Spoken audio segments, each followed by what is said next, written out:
Right now, India is in the middle of a massive digital revolution. We're talking about connecting a billion people and building a $1 trillion economy. But, and this is a big but, this same technology is also creating new, really complex dangers. So today, we're exploring this double-edged sword, the incredible promise and, well, the profound peril of India's digital future. So, at the very heart of all this, there's a huge conflict, a digital dilemma. And, this isn't just an India problem. It's a question the entire world is wrestling with right now. I want you to really think about this for a second. In an age of filters, AI-generated images, and manipulated videos, how can we be sure that what we're looking at is even real anymore? Look, this goes way beyond just spotting a cleverly edited video. The explosion of AI-generated content, deepfakes, is forcing a total rethink. We're moving away from just reacting and taking down harmful content. The new game in town, the really urgent focus, is on something called provenance. Basically, the ability to verify and trace every single piece of digital content right back to its original source. But before we get into the risks, you first have to appreciate the sheer scale of what India has already built. The whole Digital India promise isn't just a slogan, it's a reality, and the numbers behind it are just staggering. All right, let's start with the money. Get this. By 2025, India's digital economy accounted for over 13% of its entire national income. Let that sink in. And it's on track to hit nearly 20% by 2030. So we're not talking about some niche sector here. This is a massive engine that's literally driving the whole country's growth. And what's really amazing is that this growth isn't just happening in the big cities. By 2025, a whopping 97% of India's villages had mobile service, and nearly every single district had 5G coverage. The country's digital backbone now reaches pretty much everywhere and everyone. 1.42 billion, that's the number of Aadhaar IDs generated by April 2025. This isn't just a number, it's the absolute backbone of the world's largest biometric-based service delivery system. It has fundamentally changed how citizens interact with the state. And then there's the payment system. This number, that's the value of transactions made through UPI in a single month.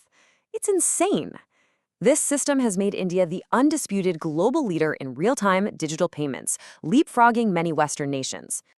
So yeah, that's the incredible power, the amazing promise.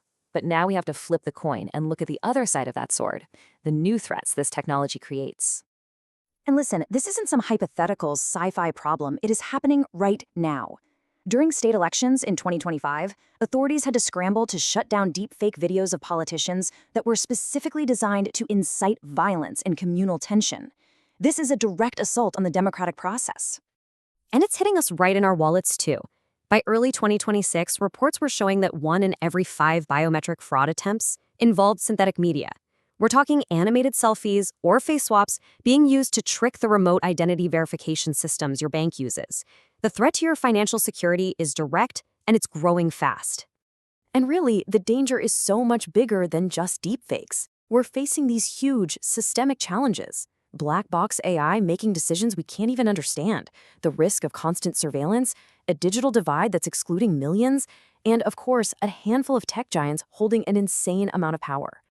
So with this incredibly complex landscape of promise and peril, how do we navigate forward? What we need is an ethical compass. To navigate this future, a set of core ethical principles have been proposed. First up, accountability. Simple, really. A human must always be responsible for an AI's decision. Second, justice. These systems have to be fair and reflect India's incredible diversity. Third, transparency. You should always know if you're dealing with an algorithm. And finally, decisional autonomy. Technology has to empower our choices, not manipulate them. Okay, so if those principles are our guide, what are the concrete, actionable steps?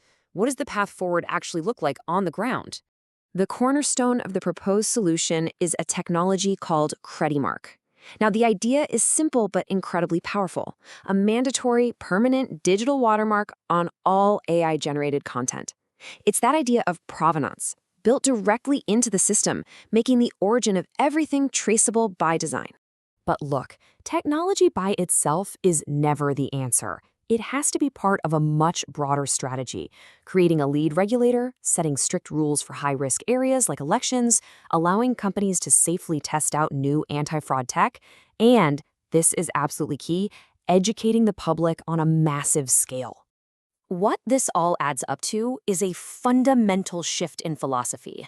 Instead of playing a reactive game of whack-a-mole, chasing bad content after it's already out there, the goal is to proactively build integrity and trust directly into the digital infrastructure from day one. And so this leaves us with this one final critical question. Having built one of the world's largest digital infrastructures, India is now at a crossroads.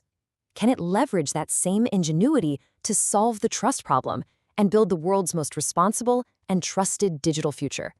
The answer is going to have implications for all of us.